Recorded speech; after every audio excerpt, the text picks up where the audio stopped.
Corona vaccine का होगा trial शुरू, स्वास्थ्य महकमे में सरगर्मियां तेज। बीपीएस कल्याणी सीएमओ ने आज अलीगढ़ में बताया कि अलीगढ़ दूसरे और तीसरे पायदान के अंतर्गत आता है और बूथ स्तर पर जिस प्रकार से इलेक्शन आदि की तैयारियां होती हैं उसी तरीके से कोरोना वैक्सीनेशन की तैयारियां पूर्ण कर ली गई हैं और शीघ्र ही कोरोना वैक्सीन का ट्रायल अलीगढ़ के अंदर किया जाएगा। प्रत्येक बूथ पर 5 वैक्सीनेटर 1, 2 और 3 और 5 के स्तर से वैक्सीनेटरों की तैनाती की जा रही है।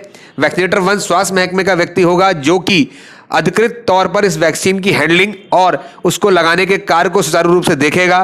साथ ही बीपीएस कल्याणी ने यह भी बताया कि इस वैक्सीनेशन का कार्य जिसका उद्घाटन आज राज्यपाल महोदय द्वारा कर दिया गया है, अलीगढ़ का पूरा स्वास्थ्य महकमा इस कार्य के लिए पूरी तरीके से तैयार और मुस्तैद है। अलीगढ़ से एबी लाइव न्यूज के लिए संजीव शर्मा की रिपोर्ट। हमारे माननीय प्रधानमंत्री जी ने भी एक नारा दिया था, जब तक दवाई नहीं तब तक ढिलाई नहीं। इसी तरह से हमारे माननीय योगी जी, हमारे मुख्यमंत्री जी ने भी एक नारा हमें ये दिया था कि जब तक कोई वैक्सीन नहीं आ जाती तब तक जो हमारा घर घर केस फाइंडिंग का अभियान है वो जारी रहेगा। वैज्ञानिकों के प्रयास से और सब लोगों की प्रार्थनाओं से वैक्सीन बहुत जल्दी हमें भी अवेलेबल हो जाएगी। और आज माननीय राज्यपाल महोदय ने डिजिटली इसका उद्घाटन कर दिया है। वो उसका किया था ACF एक्टिव केस फाइंडिंग का, और साथ साथ ही वहाँ पे ये कोविड के लिए भी बता दिया गया है कि कोविड की वैक्सीन चूँकि जल्दी आने वाली है, तो ये जो अभियान है वैक्सीनेशन का, ये बिल्कुल उसी तर्ज पे चालू होना है जैसे हम लोगों के इलेक्शन होता है।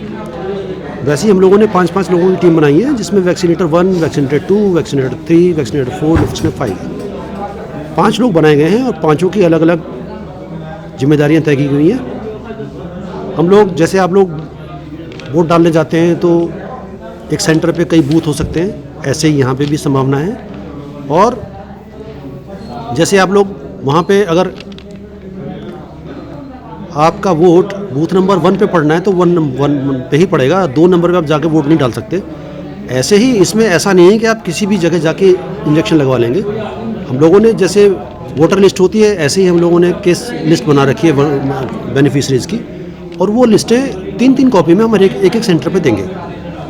जो पहला हमारा वैक्सीनेटर 1 होगा वो हमारा एक पुलिस डिपार्टमेंट से कर्मचारी होगा, जिसकी जिम्मेदारी ये होगी कि वो उस लिस्ट से मिलान करे और देखे कि जो बेनिफिशरी है ये इसी बूथ का है या नहीं है। वैक्सीनेटर 2 जो होगा वो थोड़ा सा क्वालिफाइड होगा और वो उस ऐप पे जाके देखेगा कि इसके जो डॉक्यूमेंट्स हैं वो मैच हो रहे हैं या नहीं हो रहे। 3 नंबर पे हमारी मेन जगह होगी जहाँ पे हमारा वैक्सीनेटर वैक्सीनेशन करेगा।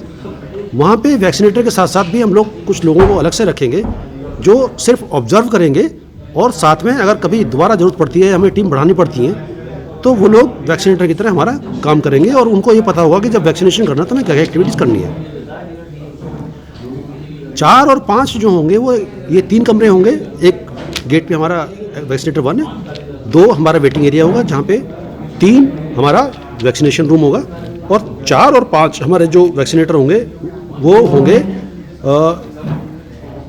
ऑब्जर्वेशन रूम में। वहाँ पे प्रत्येक बेनिफिशरी जिसको वैक्सीन लगी है 30 मिनट के लिए उसको अंडर ऑब्जर्वेशन रखा जाएगा।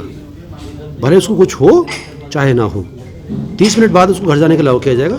वहाँ पे जो वैक्सीनेटर नंबर 4 और 5 होंगे उसमें से एक खास बात ये होगी कि उसमें से एक आदमी मेल होगा और एक जो दूसरा जो मेंबर होगा वो फीमेल होगा, जिससे अगर मेल फीमेल कोई वैक्सीनेशन के लिए आता है उसको किसी को दिक्कत होती है तो जेंडर वाली प्रॉब्लम ना हो कि फीमेल को मेल देख रहा है या कुछ ऐसी दिक्कत हो। वहाँ पे उनको ऑब्जर्व किया जाएगा। और ये जो मॉक ड्राई रन हम लोग कर रहे हैं इसका, जिससे हम पहले से एक मॉक ड्रिल तरह से करके देख लें कि उस समय में हमें कोई दिक्कत ना है। जैसे आज जो लखनऊ में हुआ है, वहाँ के कुछ ऑब्जर्वेशन थे जो हम लोगों को शेयर किए गए कि जो यहाँ पे हम लोगों का था वो वहाँ पे वैसी दिक्कतें वहाँ ना हो। तो उसमें कई जगह ये था कि वो मॉक उसको लिस्ट मिल गई है पुलिस वाले को, लेकिन उसको ये पता नहीं था कि इस लिस्ट का मुझे करना क्या है।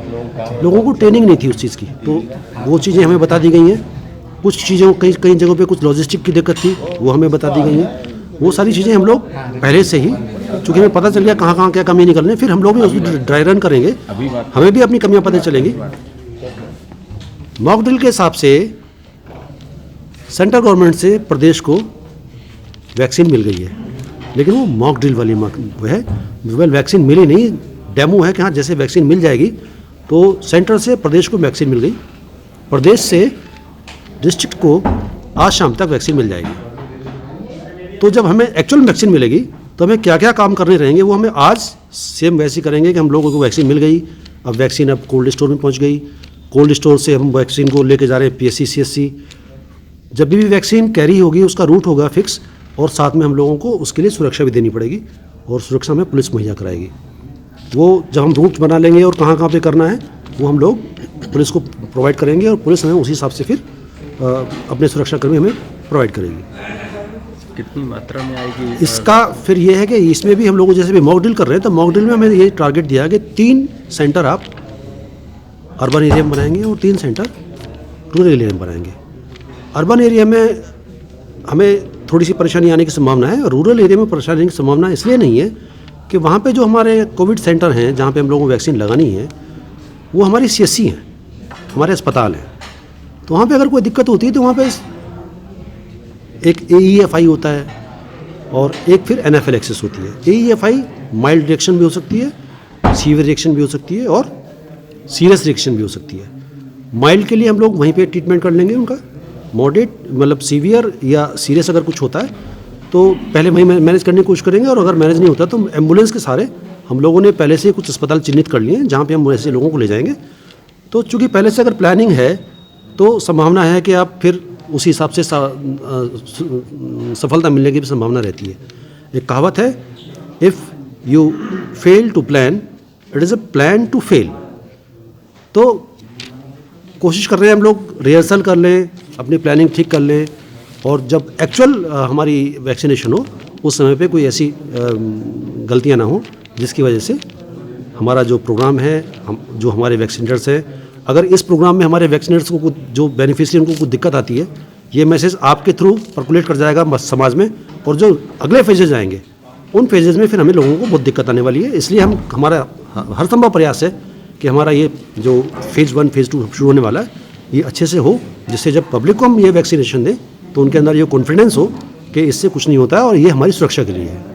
कब से शुरू होने वाला है? पहले फेज़ में किन लोगों को दिया जाएगा? पहले फेज़ में हम लोग लगा रहे हैं वैक्सीन जो हमारे हेल्थ केयर वर्कर हैं, उसमें डॉक्टर्स, पैरामेडिकल स्टाफ और जो हमारा सपोर्ट स्टाफ है, चाहे वो लॉन्ड्री वाला स्टाफ है, चाहे वो हमारा सफाई कर्मचारी है, चाहे वो किचन का स्टाफ है, उन सबको हम कवर कर रहे हैं। सेकंड फेज़ में जो हमारा फ्रंट लाइन वर्कर है, स्पेशली कहें जो हमारे वर्दी के लोग हैं, चाहे वो पुलिस वाले हैं, चाहे वो पैरामेडिकल हैं, जो पैरामिलिट्री वाले हैं, जो हमारे एडमिनिस्ट्रेशन वाले हैं, और जो हमारे रेवेन्यू वाले लोग हैं, उन लोगों को भी हम लोग सेकंड फेज़ में कवर कर रहे हैं। कब से शुरू हो रहा है ये? अभी जैसे आप ये लोग बता रहे हैं कि माननीय मुख्यमंत्री जी ने घोषणा की है कि शायद संक्रांति तक हम लोग इसको शुरू कर लेंगे।